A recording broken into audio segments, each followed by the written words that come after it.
ಮುಂದೆ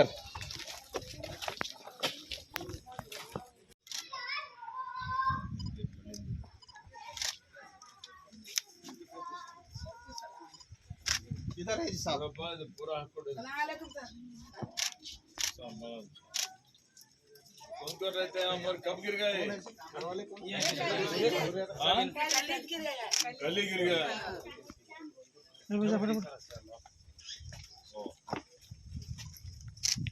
कितने लोग हैं घर में इधर का इधर उधर भी एक रूम है क्या क्या उधर भी है तुम्हारा ही है हाँ इधर भी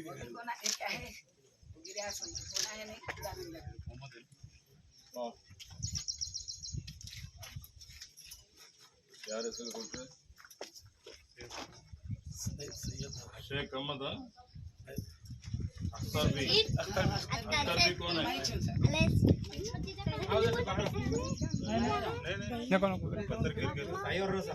हल्लो करो 30,000 रुपए दे 30,000 रुपए का है तुम्हारे खाते में जमा होते 30,000 रुपए सोमवार के दिन लेके मरम्मत कर लो बाद में नया मकान कुछ कर देंगे ठीक है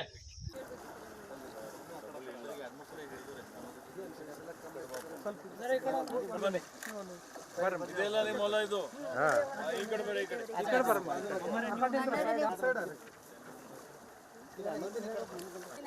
तीन एकर अदा खरटगे 1 एकर ನಡಿಲೇತದ ಇದರ ಹೊಟ್ಟಿ ತುಂಬ್ಕೋಬೇಕಾ ಹ್ಯಾಂಗ ಮಾಡ್ಬೇಕು ಈ 2 ಎಕರೆ ಹಾಳಾಗ್ತಾ ಇದೆ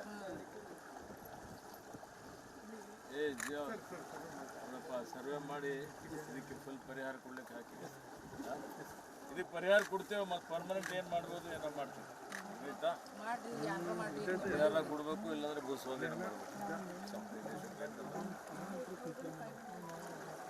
ಎಲ್ಲ ನೀರಾವರಿ ಇದ್ದರೆ ಜಾಸ್ತಿ ಕೊಡ್ಬೋದು ಇರಿಗೇಟೆಡ್ ಅಂತ ಅಂದ್ಬಿಟ್ಟು ಜಾಸ್ತಿ ಬೇಲ್ ಫೆಡ್ಡಿಗೆ 8,500 ಇದೆ ಸರ್ ಇಲ್ಲಪ್ಪ ಇರಿಗೇಟೆಡ್ ಜಾಸ್ತಿ ಇದೆ ಕೊಡ್ತೀವಿ ನೀರಾಗಿ ಹೋಗ್ಬಿಟ್ಟದಲ್ಲ ಕಂಪ್ಲೀಟ್ ಹಾಳಾಗ ಪಕ್ಕದಲ್ಲೇ ಹಾಜರಾ ಪಕ್ಕದಲ್ಲೇ ಇದೆ ನೀರಾವರಿ ಮಾಡಲಿಕ್ಕೆ ಎಲ್ಲ ರೀತಿಯ ಅವಕಾಶ ಇದೆ ಬೇಲ್ ಫೆಡ್ ಅಂತ ಹೇಳಿಕ್ಕಾಗಲ್ಲ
अच्छा है क्या साइड पानी लगा 2,000 रुपये मिल रहे हैं आपको महीने को 2,000 मिल रहे हैं अब वो कभी एक तो नहीं है जी अब 2-3-4 महीने से नहीं आया 2 महीने का 4 दिन में आता है हाँ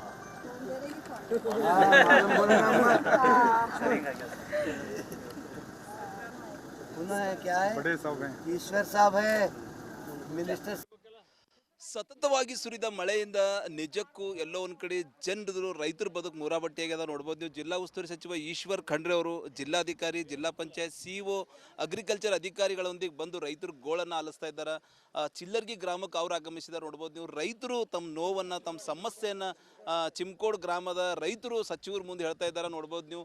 ಇದು ಮಾಂಜ್ರಾ ಜಲಾಶಯ ಏನದಂದ್ರೆ ಹೋಗೋಂಥ ಒಂದು ಹಳ್ಳ. ಈ ಒಂದು ಹಳ್ಳದಲ್ಲಿ ಮಳೆ ಬಿದ್ದಿನ ಕಡೆಯಿಂದ ಸಾಕಷ್ಟು ನೀರಿದೆ, ಈ ಕಡೆಯಿಂದ ನೂರಾರು ಎಕರೆ ಬೆಳೆ ಏನದಂದ್ರೆ ಜಲಾವೃತಗೊಳ್ತಾ ಇದೆ. ಪ್ರತಿ ವರ್ಷ ಈ ಸಮಸ್ಯೆ ಇದೆ ಅಂತೇಳಿ ರೈತರು ಏನದಂದ್ರೆ ಸಚಿವರು ಮುಂದೆ ತಮ್ಮ ಗೋಳನ್ನು ವ್ಯಕ್ತಪಡಿಸ್ತಾ ಇದ್ದಾರೆ ಅಂತ ಹೇಳ್ಬೋದು. ಮಳೆ ಅವಾಂತರಕ್ಕೆ ಈಗಾಗಲೇ ಜಿಲ್ಲೆಯಾದ್ಯಂತ ನೂರಾರು ಮನೆಗಳು ಕುಸಿದು ಬಿದ್ದಿವೆ. ಬೆಳೆಗಳೇನದಂದ್ರೆ ಈಗಾಗಲೇ ನಷ್ಟ ಆಗಿದೆ. ಸೋಯಾ ಇರ್ಬೋದು, ಉದ್ದಿರ್ಬೋದು, ಹೆಸರು ಇರ್ಬೋದು.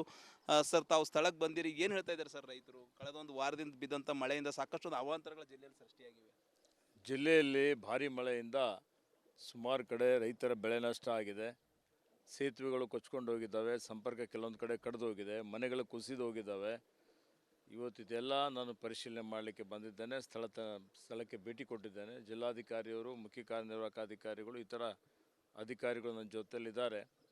ಚಿಮ್ಕೋಡಿಗೆ ಬಂದಂಥ ಸಂದರ್ಭದಲ್ಲಿ ನಾವು ನೋಡ್ತಾ ಇದ್ದೇವೆ, ಮಾಂಜ್ರಾ ನದಿ ದಡದಲ್ಲಿ ಏನು ರೈತರ ಜಮೀನು ಬರ್ತದೆ, ಅದು ಪದೇ ಪದೇ ಪ್ರವಾಹ ಬಂದಾಗ, ಮಳೆ ಜಾಸ್ತಿ ಬಂದಾಗ ಅಥವಾ ಜಲಾಶಯದಿಂದ ನೀರು ಬಿಟ್ಟಂಥ ಸಂದರ್ಭದಲ್ಲಿ ಅವ್ರದ್ದೇನು ಜಮೀನಿದೆ ಆ ಜಮೀನು ಸಂಪೂರ್ಣವಾಗಿ ನೀರು ತುಂಬ್ಕೊಂಡು ಬಿಟ್ಟು ಬೆಳೆ ಹಾಳಾಗುವಂಥದ್ದು ಅಥವಾ ಮಣ್ಣು ಕೊಚ್ಕೊಂಡು ಹೋಗುವಂಥದ್ದು ನಾವು ನೋಡ್ತಾ ಇದ್ದೇವೆ. ಇದಕ್ಕೆ ಶಾಶ್ವತವಾದಂಥ ಪರಿಹಾರ ಕಂಡುಕೊಳ್ಳಲಿಕ್ಕೆ ಪ್ರಯತ್ನ ಮಾಡ್ತಾ ಇದ್ದೇವೆ. ಶಾಶ್ವತವಾಗಿ ಪರಿಹಾರ ಕೊಡಬೇಕು ಅಂದರೆ ಈ ಜಮೀನು ಭೂಸ್ವಾಧೀನ ಮಾಡಿಕೊಂಡು ಅವರಿಗೆ ಪರಿಹಾರ ಹಣ ಕೊಡಬೇಕು. ಇಲ್ಲದಿದ್ದರೆ ಅವರಿಗೆ ಎಷ್ಟು ನಷ್ಟ ಆಗ್ತದೆ, ನಷ್ಟಕ್ಕೆ ಸಮವಾಗಿ ಅವರಿಗೆ ಪರಿಹಾರ ಕೊಡಬೇಕಾಗ್ತದೆ. ಪದೇ ಪದೇ ಆಗೋದ್ರಿಂದ ಭಾಳ ಕಷ್ಟದಲ್ಲಿದ್ದಾರೆ ರೈತರು. ಅದನ್ನು ಮನಗಂಡಿದ್ದೇನೆ. ಸರ್ಕಾರದ ಮಟ್ಟದಲ್ಲಿ ಚರ್ಚೆ ಮಾಡ್ತೇನೆ.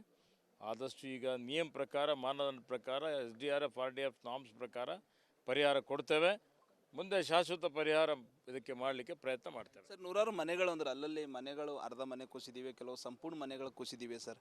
ಅಂದ್ರೆ ಅವ್ರಿಗೆ ಏನು ಈಗಾಗಲೇ ಅಂತ ತಕ್ಷಣದಲ್ಲೇ ಸ್ವಲ್ಪ ಈಗಾಗಲೇ ನಮ್ಮ ಜಿಲ್ಲಾಡಳಿತ ಭಾಳ ಕ್ರಿಯಾಶೀಲವಾಗಿ, ಸಕ್ರಿಯವಾಗಿ ಏನು 3 ದಿವಸದಿಂದ ಮಳೆ ಬೀಳ್ತಾ ಇದೆ ಎಲ್ಲ ವರದಿಗಳನ್ನು ತರಿಸ್ಕೊಂಡಿದ್ದಾರೆ. ಇವತ್ತು ಎಷ್ಟು ಮನೆ ಬಿದ್ದಿದೆ, ಪಾರ್ಷಿಯಲ್ ಎಷ್ಟು ಬಿದ್ದಿದೆ, ಫುಲ್ ಎಷ್ಟು ಬಿದ್ದಿದೆ, ಅದು ಇವತ್ತು ಮಾಹಿತಿ ಕಲೆ ಹಾಕಿ ನಮಗೆ ಮಾಹಿತಿಯನ್ನು ಕೊಟ್ಟಿದ್ದಾರೆ. ಈಗಾಗಲೇ ನಾನು ಸರ್ಕಾರದ ವತಿಯಿಂದ ಸೂಚನೆಯನ್ನು ಕೊಟ್ಟಿದ್ದೇನೆ. ತತ್ಕ್ಷಣ ಇವತ್ತು ಏನು ಪರಿಹಾರ ಕೊಡಬೇಕಾಗಿದೆ, ಎಷ್ಟು ಸಾಧ್ಯ ಇದೆ ನಮಗೆ ಮಾನದಂಡದ ಪ್ರಕಾರ ಪರಿಹಾರ ಕೊಡಿ ಅಂತ ಹೇಳಿದ್ದೇನೆ. ಹೆಚ್ಚುವರಿ ಪರಿಹಾರ ಕೊಡಲಿಕ್ಕೆ ಮಾನ್ಯ ಮುಖ್ಯಮಂತ್ರಿಗಳ ಜೊತೆ ಚರ್ಚೆ ಮಾಡಲಿಕ್ಕೆ ಪ್ರಯತ್ನ ಮಾಡ್ತೇನೆ. ರೈತರಿಗೆ ಏನೊಂದು ಧೈರ್ಯ ಕೊಡ್ತೀರಿ ಸರ್? ಯಾಕಂದ್ರೆ ಈಗ ಸಾಲ ಸೋಲ ಮಾಡಿ ಬೆಳೆದಂಥ ಈಗ ಹೆಸರು ಉದ್ದು ಎಲ್ಲ ರೈತರು ಈ ದೇಶದ ಬೆನ್ನೆಲುಬಾಗಿದ್ದಾರೆ, ಅನ್ನದಾತರಾಗಿದ್ದಾರೆ. ಆತಂಕ ಪಡುವಂಥದ್ದು ಬೇಕಾಗಿಲ್ಲ. ಸರ್ಕಾರ ನಿಮ್ಮ ಜೊತೆಯಲ್ಲಿದೆ. ರೈತರಿಗಾಗಿ ಅನೇಕ ಕಾರ್ಯಕ್ರಮಗಳು ನಾವು ಮಾಡ್ತಾ ಇದ್ದೇವೆ. ಹೀಗಾಗಿ ನಿಮ್ಮ ಸಂಕಷ್ಟದಲ್ಲಿ ನಾವು ಭಾಗಿಯಾಗಿದ್ದೇವೆ. ನಿಮಗೆ ಪರಿಹಾರ ಕೊಡುವಂಥ ಕೆಲಸ ಮಾಡ್ತೇವೆ. ಸೊ ಇದು ಜಿಲ್ಲಾ ಉಸ್ತುವಾರಿ ಸಚಿವ ಈಶ್ವರ್ ಖಂಡ್ರೆ ಅವರ ಭರವಸೆದ ಮಾತಂತ ಹೇಳ್ಬೋದು. ರೈತರೊಂದಿಗೆ ನಾವಿದ್ದೀವಿ, ನಮ್ಮ ಸರ್ಕಾರ ಇದೆ. ಈಗಾಗಲೇ ಸಾಕಷ್ಟು ಮಳೆ ಅವಾಂತರಕ್ಕೆ ಬೆಳೆ ಹಾನಿಯಾಗಿದೆ, ಮನೆಗಳು ಕುಸಿದು ಬೀಳ್ತಾ ಇವೆ. ಹೀಗಾಗಿ ತಕ್ಷಣವೇ ಜಿಲ್ಲಾಡಳಿತ, ಜಿಲ್ಲಾಧಿಕಾರಿ, ಅಧಿಕಾರಿಗಳು ಅಲ್ಲಲ್ಲಿನ ಪರಿಶೀಲನೆ ನಡೆಸುವ ಮೂಲಕ ಪರಿಹಾರ ಕೊಡ್ತಾ ಇದ್ದಾರೆ. ಹೀಗಾಗಿ ಸರ್ಕಾರ ಮಟ್ಟದಲ್ಲಿ ಹೆಚ್ಚಿನ ಒತ್ತಡ ಹೇರಿ ಈ ಭಾಗದ ರೈತರಿಗೆ, ಈ ಭಾಗದ ಏನು ಈಗಾಗಲೇ ಗ್ರಾಮೀಣ ಭಾಗದಲ್ಲಿ ಮನೆಯನ್ನು ಕುಸಿದು ಬೀಳ್ತೇವೆ ಅವ್ರ ನೆರವಿಗೆ ನಾವು ಬಂದೇ ಬರ್ತೀವಿ ಒಂದು ಭರವಸೆ ಸಚಿವರು ಕೊಡ್ತಾ ಇದ್ದಾರೆ ಅಂತ ಹೇಳ್ಬೋದು. ಕ್ಯಾಮ್ರಾ ಪರ್ಸನ್ ಭಾರತ್ ಜೊತೆ ನಾನು ಮಲ್ಲಿಕಾರ್ಜುನ್ ಮರ್ಕಲ, ರಿಪಬ್ಲಿಕ್ ಕನ್ನಡ, ಬೀದರ್.